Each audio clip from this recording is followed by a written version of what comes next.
Okay, I want to do a quick video here, although it'll probably not be quick. FM radio, here's two different styles, but it's really the same radio inside, just two different cases. I bought these at the dollar store years ago when kids were small. They work. Has a headphone jack, plug in your headphone, which also acts as a antenna. Turn it on. Hit scan. I'll just hold that up so you can see it. So you hit scan and it automatically finds the next radio station and locks onto it, and you're good to go.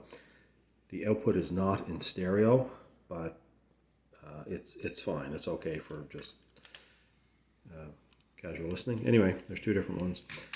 Problem with these is they don't work very well, and I've got a bunch of these. I bought them when they were, again, $1, but a handful, and they all behave the same way. The scan function when finding the next radio station doesn't work very well. So I want to show you exactly what's happening, what I think is happening, and how I fix that with by adding a part. So I'll stop this video and it'll segue into the next section.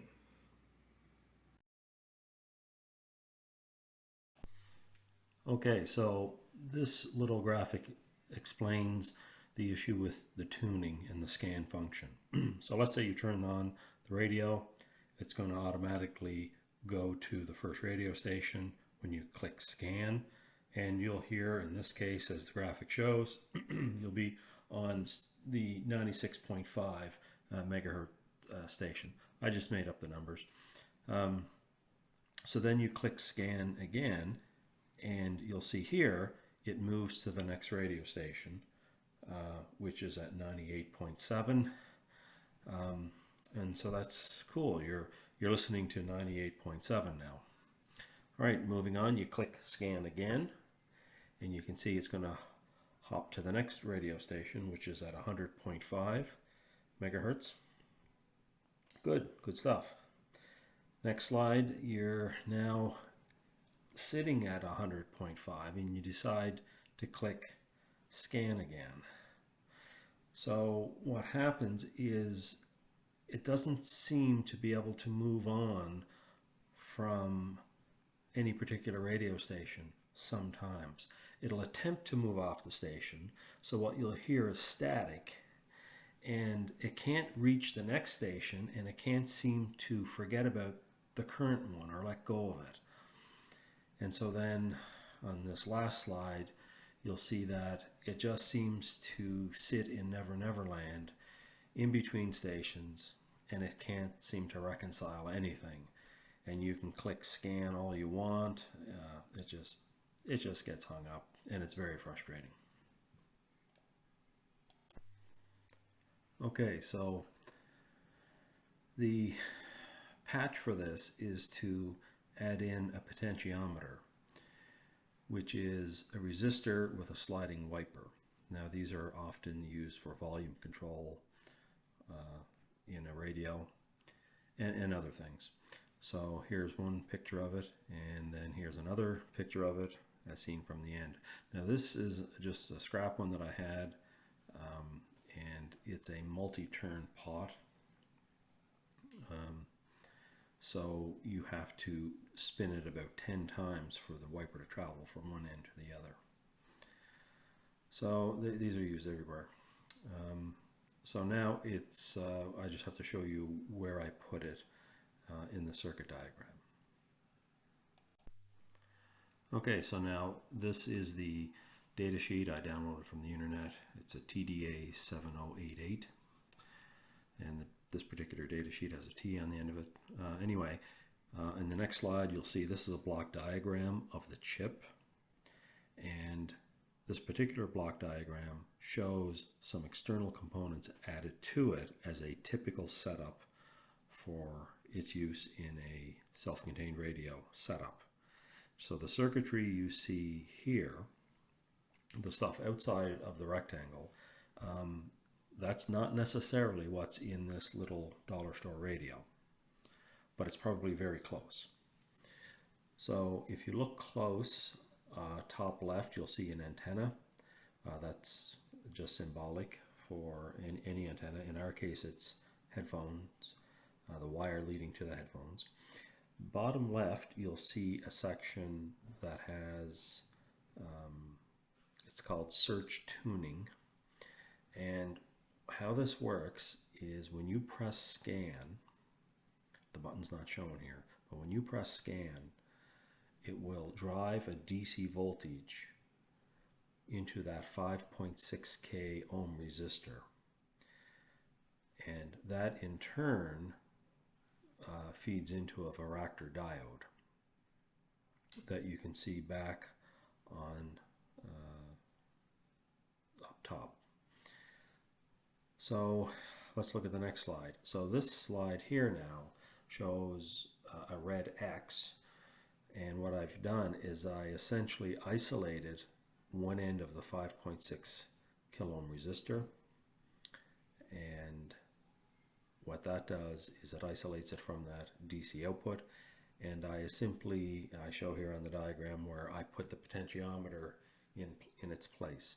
So now by adjusting the screw of the potentiometer, it moves that wiper up and down the resistor, and the outer ends of the resistor of the pot attached to 3 volts and ground. So we're essentially putting manual tuning into this, and it seems to work. So here is where I placed the potentiometer. It fits just inside the casing near the batteries, and some of the cases I have with these dollar store radios, that space isn't large enough to house the potentiometer, but this particular red one, it just fits in perfectly. It slides around a bit. I have to put a drop of glue in there. On this next slide, you'll see where I wired it in. If you look really close, you'll see the resistor called R1, and you can see it's lifted out of the circuit card. I unsoldered it, lifted it out, attached a wire to the end, and then on this next slide you'll see that hole. You can rewind the video back and forth. You'll see the hole where that comes through once the circuit board's put back in place, and the wires go back toward the back of the casing where the potentiometer is. So that's about it. On the next section, I'll show you how it works. Okay, so I'm going to try to demonstrate this. So normally you would use a set of headphones, plug them in here, turn it on, click scan, and away you go. So you wouldn't be able to hear that. So instead, I'm going to not use these, but I'll hook up this little portable amplifier, and I'm going to need 2 hands to do that. So I'll have to pause the video, and then I'll use this little screwdriver, and I will turn the pot, and I think you can see it just in there in the middle of the screen. So I'll turn the pot to tune the radio. So I'll pause the video and we'll give it a try.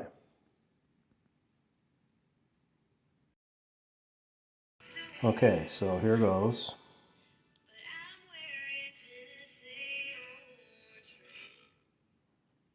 So it was on a country station, and I'm going to try to...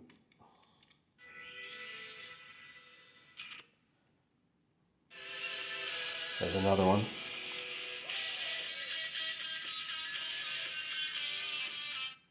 And as I turn, you see it leaves the station, and I'm not turning yet. I'll go to another one, and I'm just doing it by hand, the old-fashioned way.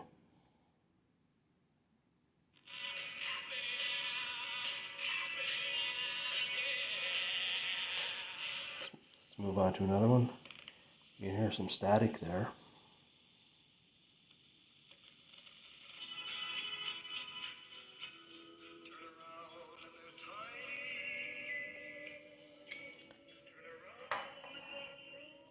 So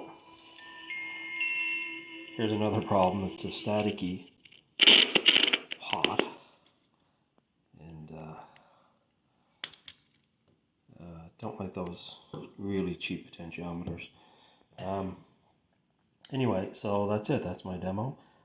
If you're wondering, that potentiometer, the blue one I put in for tuning, it was a 5K potentiometer. So anyway, that's my little demo, and I hope you like it.